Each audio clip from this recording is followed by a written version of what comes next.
Riot kinda has lied to you and they will never tell you what they have done. It's an absolutely broken mechanic, it's a broken rune constellation, and the only thing you can do is replicate it, copy it, do it on your own, and do it by yourself, and do it for yourself. It's just the best rune, the best combination of runes, and there's nothing you can ever do to just beat someone up with this rune setup. And welcome back to the RiftGuides WildRift video. So, as of this day, nobody has told you that Overgrowth and Giant Slayer are the most broken runes in the game, obviously if you factor out the benefit of sudden impact on pen-centric champions.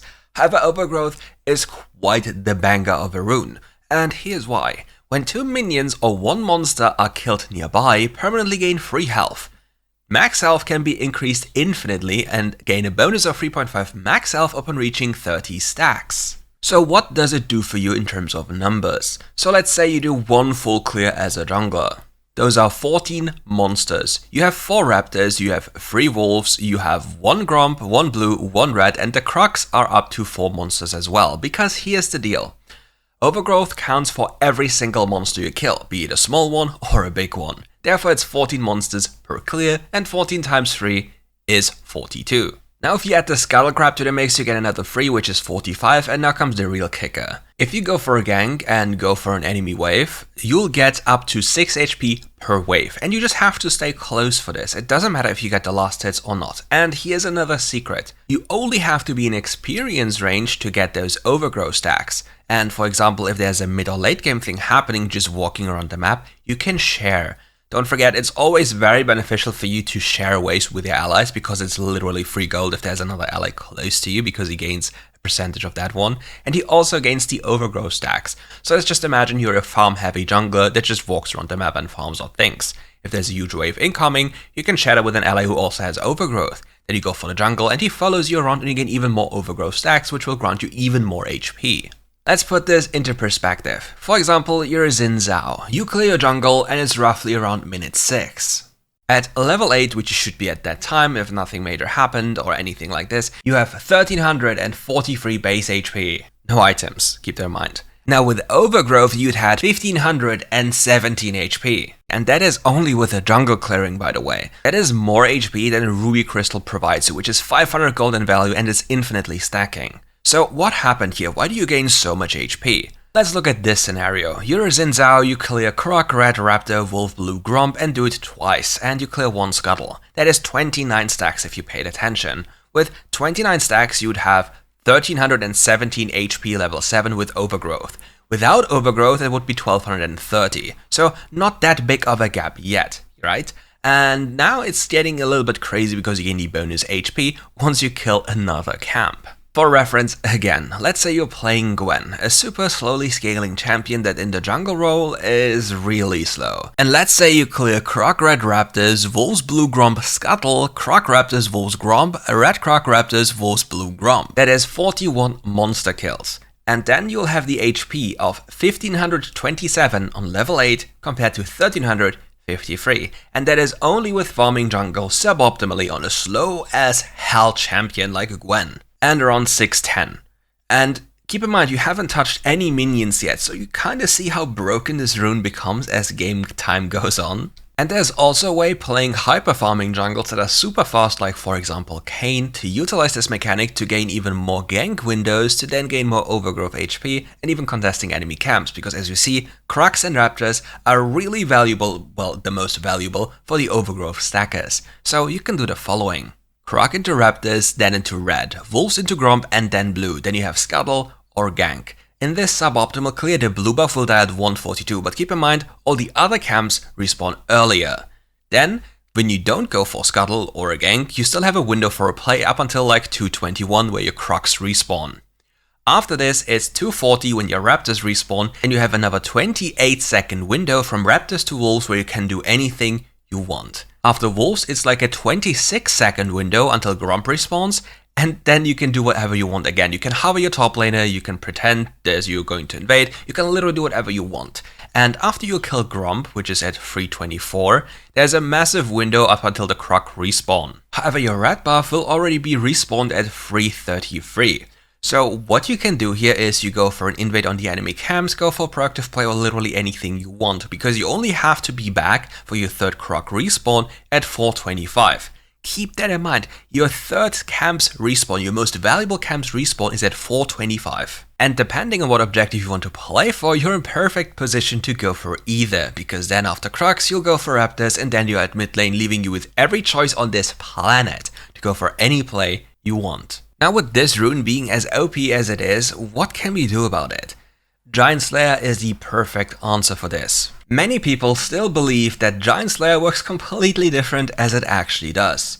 For example, people that come from PC see that the enemy has high health and you build health, and therefore they don't go Giant Slayer because on PC it works fundamentally different. However, in WildRift it's absolutely broken against just high health champions, and here's the real reason why. It deals bonus damage based on the enemy's champion's bonus health, up to 14% bonus damage when the enemy champion has 700 bonus health. So your health has nothing to do with this, literally nothing. And here's the next deal. With Overgrowth being as broken as it is, it's very likely that the most people will pick it up, and therefore Giant Slayer increases in value manifold. Next to this, to give you an idea how much it scales, every 50 HP the enemy gains in terms of bonus health, base health doesn't count by the way, you deal 1% extra damage, and this extra damage applies to every single damage you do. For example, if your spell deals 300 damage and has a 60% AP scaling, it applies on both the base and the scaling, like the total damage of your spell. Even more insane is the combination with the Riftmaker in this instance, when you get really high numbers that then get converted by the Riftmaker's pre-mitigated damage pool, because Riftmaker takes damage from the pre-mitigation pool rather than the mitigated pool. To explain you this briefly, we'll just keep it very simple. Let's imagine the enemy has 1000 HP and 0 armor. You will deal full damage to the enemy champion because there's no mitigation. Now let's imagine the enemy has 1000 HP and 100 armor. 100 armor is perfect 50% damage mitigation. So if your spell says it's gonna hit for 1000, it's only hitting for 500. At least that is the number you're seeing. In the background where all the math is happening, Riftmaker will calculate the 1000 damage that you deal before mitigation and take 9% of the 1000 damage rather than 9% of the 500 damage. Which in return makes Riftmaker such a broken late game item because all your numbers are incredibly high due to all the stats you already have, and the enemy's defensive stats are super high as well as their health pool, to then make you deal absurd amount of damage while also sustaining you with Omnivamp. And what does all of this have to do with Vladimir? Well, you can already guess, because Vladimir has a scaling when it comes to health into AP and AP into health, making Overgrowth his premier rune of absolute brokenness. But we have two setups for Vladimir that make him really powerful. The first is more cooldown reduction oriented, starting with Lucidity Boots. After this we go for Rabadon, Void Staff, a Riftmaker, Oblivion Orb, then whenever we need a Zonius or Stasis enchant, and then the Awakened Soul Stealer.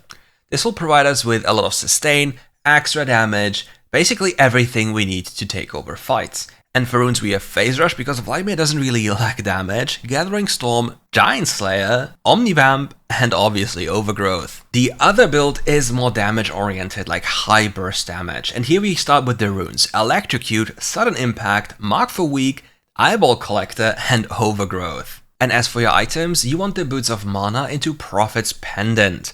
Now comes the real deal. You can just complete the Proto Belt to gain a reliable way of proccing your Sudden Impact, or you just finish the Rabadon Staff Cap. Whatever you do, you'll have plenty enough damage. The only thing this build sucks at is having Ability Haste. So now afterwards, as you complete a Rabadon, you'll go into a Void Staff, then take Cosmic Drive or the Awakened Soul Stealer, Riftmaker, and then it's time for the Infinity Orb. Now let's throw some random numbers at you when it comes to Vladimir health and AP bonus scaling. At level 15, Vladimir has 2180 HP and 0 base AP. If you buy a Riot's Crystal Scepter, you have 2614 HP, 68 AP, which is then 84 bonus HP and 16 bonus AP from simply the item stats and your conversion on the passive. Lucidity Boots on the other hand would net you 2330 HP and 7 AP plus 30 haste. Oh yeah, and very important, Riot lied to you by the way. Lucidity Boots don't reduce spell cooldowns, only summoner spells. So for example, with Flash, you only have 128 seconds rather than 150 seconds. But the spell tool, like the item tooltip, is a lie. Magic Pen Boots grant you 66 HP and 55 AP. Rabadon, if it's only the Rabadon itself, grants you 154 AP and 2365 HP. Now keep in mind, Rabadon amplifies all your AP you have, so with more AP items, this turns really troublesome. Riftmaker, on the other hand, grants you 2426 HP, 87 AP, 15 haste and some Omnivamp. And Cosmic Drive, 2270 HP, 75 AP and 30 haste. And now for the great powerful Overgrowth rune. If you kill 3 wolves, for example, you gain 9 HP and 1 AP. You see the conversion? It's absolutely insane how much bonus stats you get, so please don't miss out on this rune. It's way too broken to miss out on it. And that's it for today's video. Thank you all for watching, and if you liked the video, leave a like and subscribe to the channel and come back for more.